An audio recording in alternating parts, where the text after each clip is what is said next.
तो माननीय मुख्यमंत्री नेतृत्व में ओडिशा समृद्ध ओडिशा विकसित ओडिशा गठन दिगरे आम आगे बढ़ुଛୁ ये निश्चित भाव में सहायक हम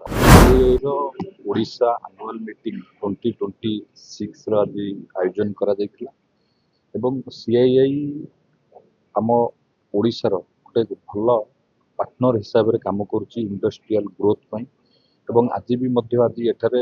ବିଭିନ୍ନ stake holder industry leader MSME समस्त को गोटे प्लाटफर्म डाकिकी जो भाव में एकत्रित करते निश्चित भाव में आम राज्य ये एक भल एवं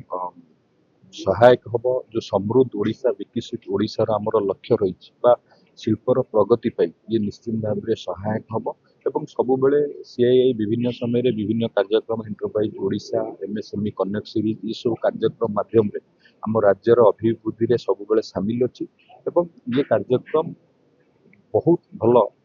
फ्रुटफुल हम आमको आगू बढ़ार एवं जो कथा आप कहले पारादीप कटक पुरी भुवनेश्वर को लेकिन जो इकोनॉमिक रीजन करा 85 प्रोजेक्ट को आइडेंटिफाई करा से अंचल गुड़ा को विकसित करने एवं आमर जो लक्ष्य रखा 2036 सुधा $500 बिलियन एवं 47 सुधा 2047 सुधा $1.5 ट्रिलियन रे पहुंचाई ये इकोनॉमिक रीजन प्रमुख योगदान से तो माननीय मुख्यमंत्री नेतृत्व में एवं ओडिशा जो समृद्ध ओडिशा विकसित ओडिशा गठन दिगरे आम आगे बढ़ुचे ये निश्चित भाव में सहायक हम वुमेन